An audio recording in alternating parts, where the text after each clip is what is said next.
I never thought I would say this, but the new DeepSeek AI can do things that ChatGPT can't, and it's costs a fraction of the price.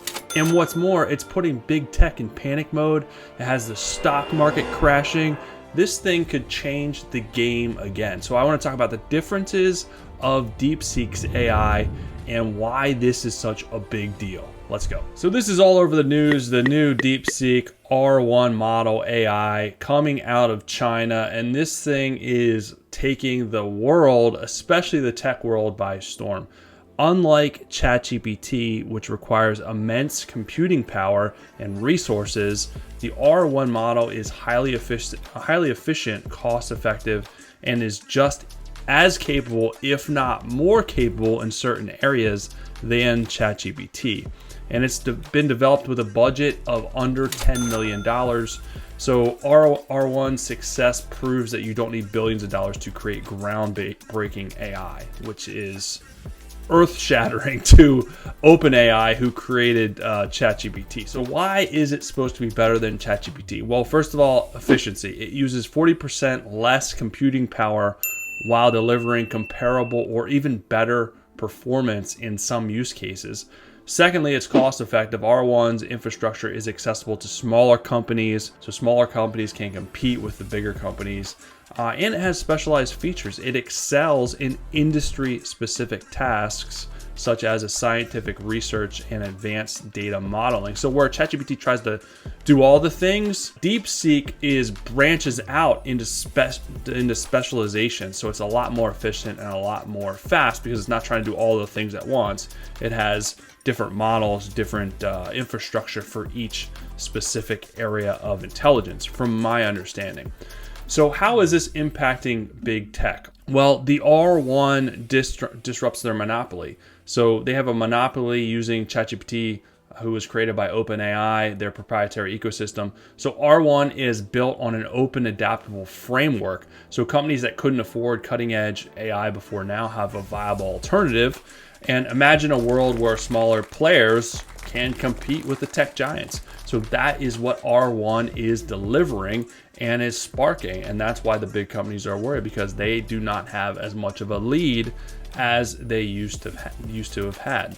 Small businesses can now use the R1 model for marketing and analytics. It's a lot more affordable. It can be used in education. So universities integrating R1 for real-time tutoring and curriculum design, and nonprofits can leverage R1 for impactful social and environmental products. So it becomes more cost-effective and manageable for these branches, where before they didn't really have that much access to it. And real quick, before we jump into the next point, if you love AI and using it to better your business, to better your small business, whether you're an entrepreneur, have a small, medium, big size business, whatever the case may be, you're gonna love Journalist AI. I have partnered with them because I truly believe it is the best way to grow your business and improve your website traffic through auto blogging.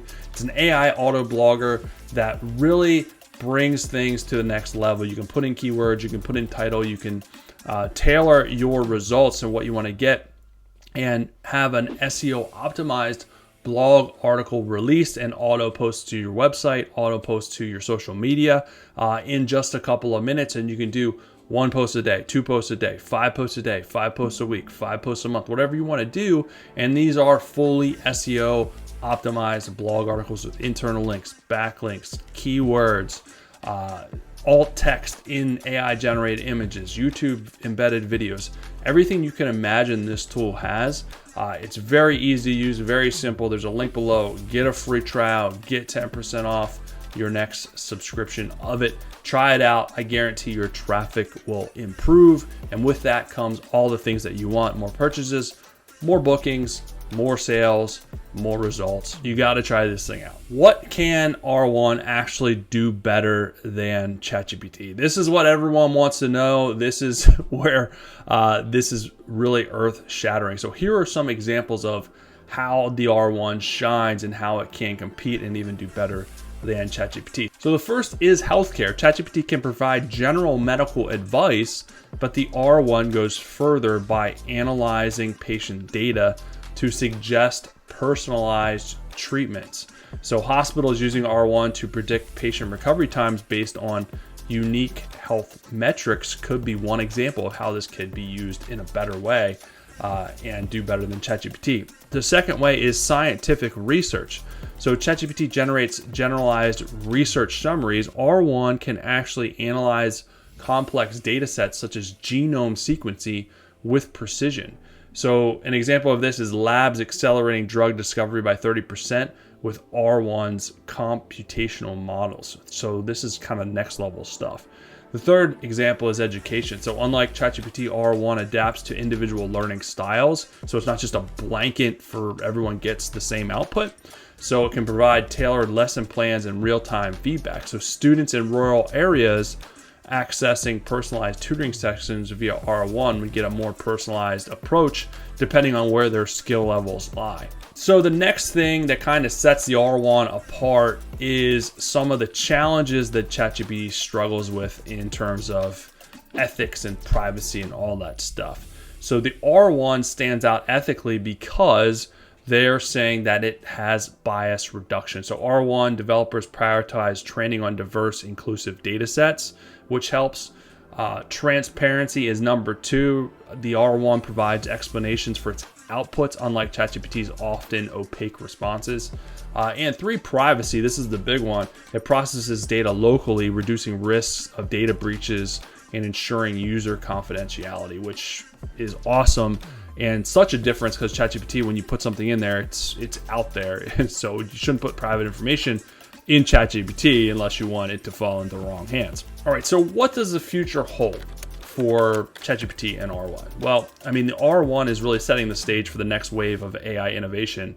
And here's how it's better positioning itself for long-term success compared to ChatGPT and how it could really take things over. So the first way is open innovation. So it encourages collaboration by allowing developers to build on its framework. Since it's open source, so it can move a lot faster, do things a lot faster, because a lot more people can access it. And as the old adage goes, more minds are better than one.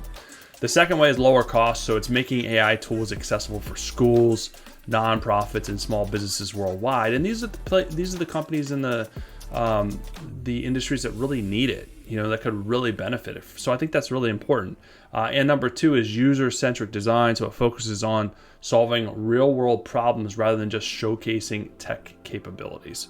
So that's an overview of how DeepSeek is really kind of changing the game and reinventing how we think about AI and ChatGPT. And as we know, a monopoly is not a good thing. So ChatGPT should have strong competition, something that really kind of makes it rethink what it's doing so we can all grow and we can all get better and use AI in better ways, because it's not going anywhere. The AI evolution is here. It's going to continue to move faster and faster and faster. It all comes down to how can you use it personally to better your life, to better your business, and leverage it. There's definitely going to be more to come on this. I'll put out more information, so make sure you like, subscribe, and I'll be back with some more good stuff for you.